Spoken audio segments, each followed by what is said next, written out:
जय हिंद प्यारे बच्चों। आज का सुप्रभात। कक्षा 7 के बच्चे ध्यान देंगे। अभी तक हम लोगों ने हिंदी आपकी पाठ्य पुस्तक में पाठ 10 में शब्द ज्ञान यानी तकनीकी शब्दों का अध्ययन किया। तकनीकी शब्दों के अध्ययन के पश्चात भाषा की पहचान जो आपकी पृष्ठ संख्या 62 पर यानी पेज नंबर 62, इस पे आप देख सकते हैं कि इसमें लिखा है भाषा की पहचान यानी काल। काल यानी कि टेंस। काल का अर्थ है समय, यानी क्रिया के जिस रूप से काम के होने के समय का बोध हो उसे काल कहते हैं। यानी सभी लोग इस पे जो आपकी पीले बॉक्स पे दिया गया है आपकी पाठ्य पुस्तक में, इस पीले बॉक्स में काल की डिफिनीशन है यानी उसकी परिभाषा है। इस परिभाषा को आप सभी लोग अपनी उत्तर पुस्तिका में लिख लेंगे और इसे याद भी करेंगे। यानी क्रिया के जिस रूप से काम के होने के समय का बोध हो उसे काल कहते हैं। इसी प्रकार हम आगे बढ़ेंगे। काल के भी 3 भेद हैं। इन 3 भेद के बारे में हम पढ़ेंगे। काल काल के 3 भेद हैं आपके। वर्तमान काल यानी जो चल रहा समय है। दूसरा है आपका भूतकाल यानी वह जो बीत चुका समय है। भविष्यत काल यानी जो आने वाला समय है जिसके बारे में हमें नहीं पता। तो ये 3 भेद हैं आपके काल के। आपकी पाठ्य पुस्तक में हम सिर्फ 2 के बारे में अध्ययन करेंगे यानी भूतकाल और भविष्यत काल। इन दोनों के बारे में हमें अध्ययन करना है। तो पहला आपका नंबर आता है भूतकाल। भूतकाल में दिया गया है, उसकी परिभाषा दी गई है यानी क्रिया के जिस रूप से काम के बीते हुए समय में होने का बोध हो। यानी क्रिया के जिस रूप से काम के बीते हुए समय में होने का बोध हो उसे भूतकाल कहेंगे। ये आपका परिभाषा है, ये पीले बॉक्स में। इस पर हमें इसको याद करना है। आपकी उत्तर पुस्तिका में इसको लिखना भी है। यानी ये परिभाषा जो है आपकी जो पीले बॉक्स में दी गई है, इसे आप देख सकते हैं। इस पूरे स्क्वायर बॉक्स में ये रेड स्क्वायर बॉक्स है। यहाँ क्रिया के जिस रूप से काम के बीते हुए समय में होने का बोध हो उसे भूतकाल कहते हैं। इसे आपको याद करना है, अपनी उत्तर पुस्तिका में लिखना है। अब हम आगे बढ़ेंगे कि भूतकाल के भेद। जिस प्रकार काल के 3 भेद थे, वर्तमान काल, भूतकाल और भविष्यत काल, उसी प्रकार भूतकाल के भी आगे आपको भेद देखने को मिलेंगे। इसके 6 भेद हैं। भूतकाल के कुल 6 भेद हैं। इन 6 भेदों के आपके नाम जो आपकी पाठ्य पुस्तक में दिए गए हैं। इन 6 भेदों के नाम आपके हैं। पहला है आपका सामान्य भूतकाल, दूसरा आपका है आसन्न भूतकाल, तीसरा है आपका पूर्ण भूतकाल, चौथा है आपका अपूर्ण भूतकाल, पांचवा है आपका संदिग्ध भूतकाल और छठवां है आपका हेतु हेतुमत भूतकाल। तो यहाँ हमने 6 भेदों के नाम देखे। 6 भेदों के नाम आपको याद होने चाहिए। आप अपनी उत्तर पुस्तिका में इनको नोट कर लेंगे। इसमें पहला आपका भेद है सामान्य भूतकाल। तो सामान्य भूतकाल हम देख सकते हैं यहाँ पर कि क्रिया के जिस रूप से काम के बीते हुए समय में सामान्य रूप से होने का बोध हो, यानी वह क्रिया जो सामान्य भूतकाल कही जाएगी। यानी वो सामान्यतः जिस प्रकार एक क्रिया होती है भूतकाल में, वैसी सामान्यतः क्रिया को हम सामान्य भूतकाल कहेंगे। यानी रमा ने कहानी सुनाई, यानी सामान्य तौर पर कहानी सुनाने की क्रिया हुई रमा के द्वारा। दूसरा है आपका बिल्ली सारा दूध पी गई, यानी बिल्ली के द्वारा सामान्य रूप से दूध पी लेने की घटना होगी। ये आपका सामान्य भूतकाल के अंतर्गत हुआ। यानी दोनों वाक्यों में समान रूप से क्रिया हुई है, अतः यह सामान्य भूतकाल की क्रिया है। नेक्स्ट आपका है दूसरा आसन्न भूतकाल।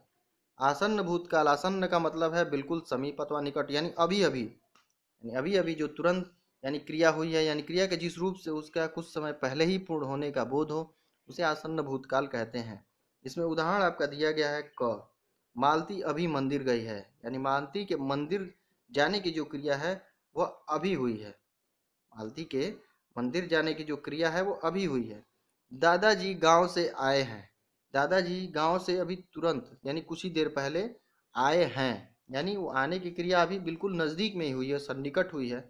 तो यहाँ आप देखेंगे जो क्रियाएं आपकी तुरंत हुई हैं यानी कुछ देर पहले ही संपन्न हुई हैं, यह आसन्न भूतकाल की क्रिया है। तीसरा आपका नंबर आता है पूर्ण भूतकाल।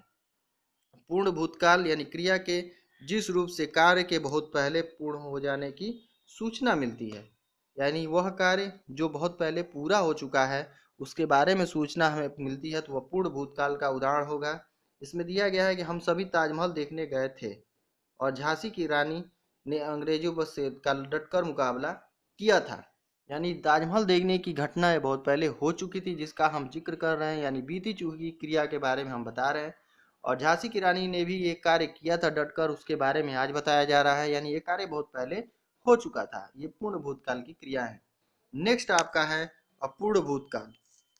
अपूर्ण भूतकाल में आप देखेंगे कि अपूर्ण का अर्थ ही हुआ आपका यानी पूरा न होना। अपूर्ण भूतकाल का अर्थ ही आपका हुआ पूरा न होना, यानी पूरा जो क्रिया नहीं हुई है, यानी वह क्रिया जो भूतकाल में प्रारंभ तो हुई थी लेकिन उसके पूरे होने की सूचना, समाप्त होने की सूचना हमें नहीं मिलती है, वही आपका अपूर्ण भूतकाल होता है। इसमें उदाहरण में दिया गया है पहला, अवनी झूला झूल रही थी। यानी अवनी द्वारा झूला झूलने की क्रिया तो प्रारंभ हुई थी लेकिन वह क्रिया समाप्त हुई अथवा नहीं, इसके बारे में कोई सूचना आपको वाक्य से नहीं मिलती है। यानी झूला झूल रही थी और वह बस झूल रही थी, यानी हमने उसे झूलते हुए देखा, यानी उस झूले को झूलते की जो क्रिया थी उसे पूर्ण होते हुए हमने नहीं देखी। यानी दूसरा है आपका राधा फिल्म देख रही थी। यानी यहाँ भी आप देखेंगे कि राधा के द्वारा जो फिल्म देखने की क्रिया है वह देखी जा रही थी लेकिन वह देख नहीं चुकी थी, वह भी देख रही थी। यानी क्रिया जो देखने की थी वह पूरी नहीं हुई थी और उसके द्वारा वह क्रिया भी जारी थी।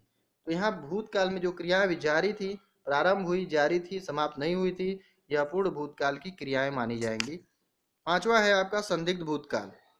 यानी भूतकाल में ऐसी क्रिया जो पूरा होने में संदेह हो, यानी जिसके बारे में हमें संदिग्ध, इस प्रकार की क्रियाएं जो भूतकाल में पूरा होने के बारे में हमें संदेह हो, संदिग्ध हो, डाउट हो, उस प्रकार की क्रियाओं को हम संदिग्ध भूतकाल कहेंगे। इसमें आपका उदाहरण दिया गया है कि विकास स्टेशन पहुंच चुका होगा। तो विकास द्वारा स्टेशन पहुंचने की जो क्रिया है वह हुई होगी, यानी पहुंचा होगा या नहीं पहुंचा होगा इसकी सूचना नहीं है, हमें सिर्फ इतना संदेह है कि वह पहुंच गया होगा या पहुंच चुका होगा। नवीन सैर करने गया होगा, इसके बारे में भी हमें कंफर्मेशन नहीं है कि नवीन सैर करने गया था या गया है, इसकी सूचना नहीं है।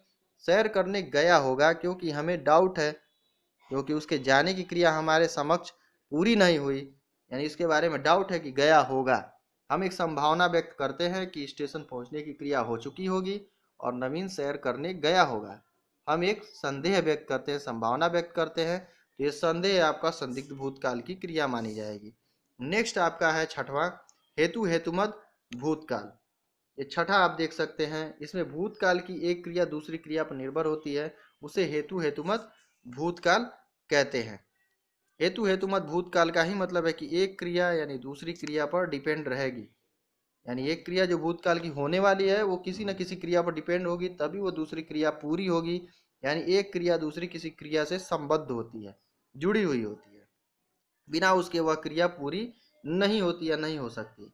इसमें उदाहरण दिया गया है कि यदि मनोज को समय पर बस मिल जाती तो अपने घर जल्दी पहुंच पाता।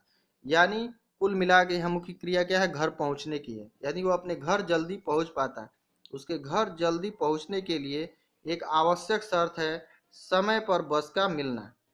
यानी उसे समय पर अगर बस मिलती तो वह घर जल्दी पहुंच पाता है, अगर समय से बस नहीं मिलती तो वह अपने घर जल्दी नहीं पहुंच पाता। यानी उसके घर पहुंचने की जो क्रिया थी वो बस मिलने की क्रिया पर डिपेंड थी, आश्रित थी, निर्भर थी।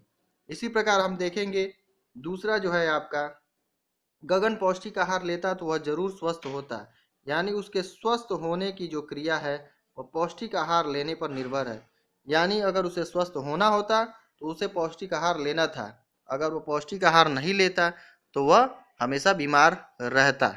तो यहाँ देखेंगे आप कि पौष्टिक स्वस्थ होने की जो क्रिया है उसे पौष्टिक आहार पर डिपेंड कर रही है, उस पर निर्भर है। तो ये दोनों क्रियाएं वाक्यों की एक दूसरे पर निर्भर है, इसीलिए यह हेतु हेतुमत भूतकाल की क्रियाएं हैं। तो यहाँ हमने भूतकाल, काल, काल के तीनों भेद, भूतकाल, भूतकाल की परिभाषा, देन आफ्टर हमने उसके छह भेद, छह भेदों के परिभाषाएं उदाहरण हमने देखे, उसके बारे में पढ़ा, उसके बारे में ज्ञान प्राप्त किया। अब हम अगली कक्षा में भविष्यत काल, भविष्यत काल की परिभाषा और उसके भेद के बारे में पढ़ेंगे। अभी के लिए आपकी कक्षा समाप्त।